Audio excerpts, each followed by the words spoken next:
falls to me the happy task of presenting this evening's most honored guest. Unlike the two previous recipients of this award, Dr. Mathilde Krim is not a face that all of you will recognize, but she is a voice that all of us have heard and will continue to hear for years to come. Let me tell you just a little bit about her. Of Swiss descent, Dr. Krim worked in Israel at the Weizmann Institute of Science, where she was a member of the team which was first able to determine the sex of the unborn, a process all the parents here tonight will recognize as the amnio. She moved to New York when she married Arthur B. Krim, a familiar figure in our industry. Professionally, she shifted her focus to the use of interferon in the treatment of cancer-causing viruses. It appeared to her that the outbreak of AIDS raised challenging scientific, medical, psychological, and social questions. As interferon treatment proved effective in a form of cancer common in patients with AIDS, Dr. Krim became involved in research on AIDS, and in 1983, she founded the AIDS Medical Foundation, becoming its chair. In the autumn of 1985, this foundation combined with a similar California-based organization to form the American Foundation for AIDS Research, the only national organization devoted entirely to research and education on AIDS. But beyond this, Dr. Krim will be remembered as the first calm, articulate, informed, compassionate voice that spoke out from the medical community in support of AIDS awareness and research.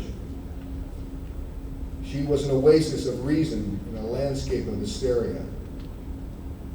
She remains in the front line of the AIDS battle, both as a research scientist and philanthropist, and it is a particular honor for me tonight to present her to you now. The recipient of this year's Commitment to Life Award, Dr. Mathilde Krim.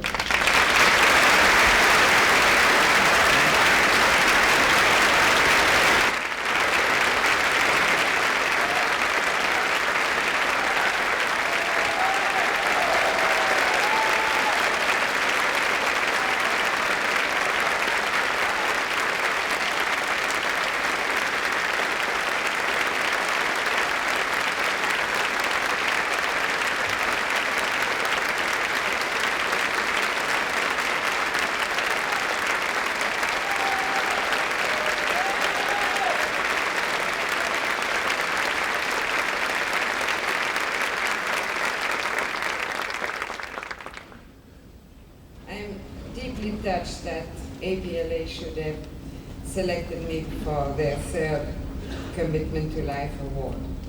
I'm extremely grateful.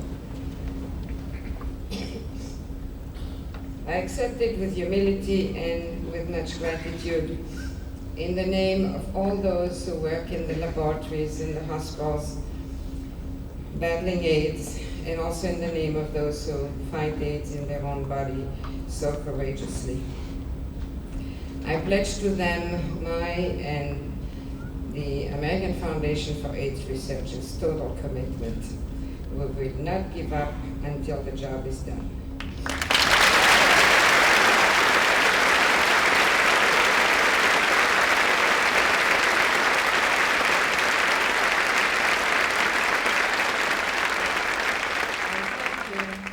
I thank you very much for your confidence and friendship. And I hope that APLA and AMFAR, the American Foundation for AIDS Research, will continue to work together, because the job cannot be done by any one of them. We must work together, we complement each other. AMFAR, as you heard, was formed to channel nationwide resources in dollars, in concern, in goodwill, and in expertise towards AIDS research.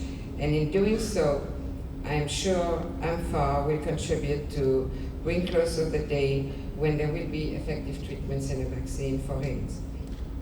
But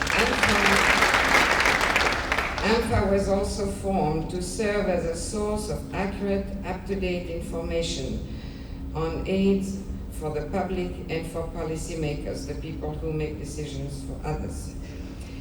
Indeed, AIDS is not only a challenge to science and medicine, but to society at large, to our system of values, to our institutions, and to our civilization itself. Our traditions of human solidarity, of rationality, and our capacity for compassion, such as are beautifully shown at APLA itself, are all undermined by ignorance, by fear, and by bigotry. In its educational mission, emphasizing reason and science-based facts with the public at large and with policymakers, AMFAR also contributes to the preservation of some sanity in the formulation of public policies, and so directly or indirectly it also helps in the work of service organizations such as APLA. And it, I think, also makes or hopes to facilitate the enormous burden that the gay community is now carrying mostly by itself. An enormous amount of work remains to be done by all of us. It must and can be done. As a new human disease, AIDS can be vanquished by medical research. As a cause of fear and an excuse for hatred, it can be overcome by reason, by courage, and by love. Let's all continue our work in the absolute conviction that we're doing what is right, what is necessary, what is just, and what is honorable. And let us also never doubt that we can best do this work if we do it together, hand in hand. Thank you very much.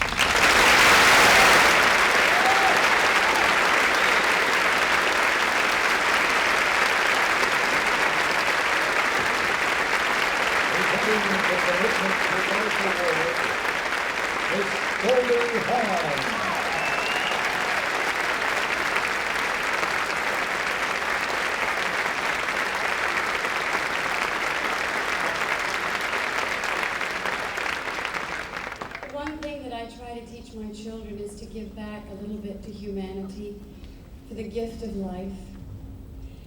And you, Dr. Krim, have done so much in that area. I want to thank you on behalf of the millions of people whose lives you've touched by your work, your dedication, and your light. You are a gift from God.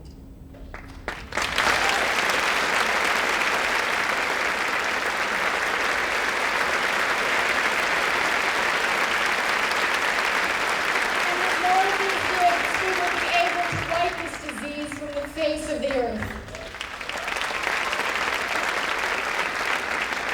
It's with great pride that I present this prestigious Commitment to Life Award to you. May God bless you. And may your gifts continue to flourish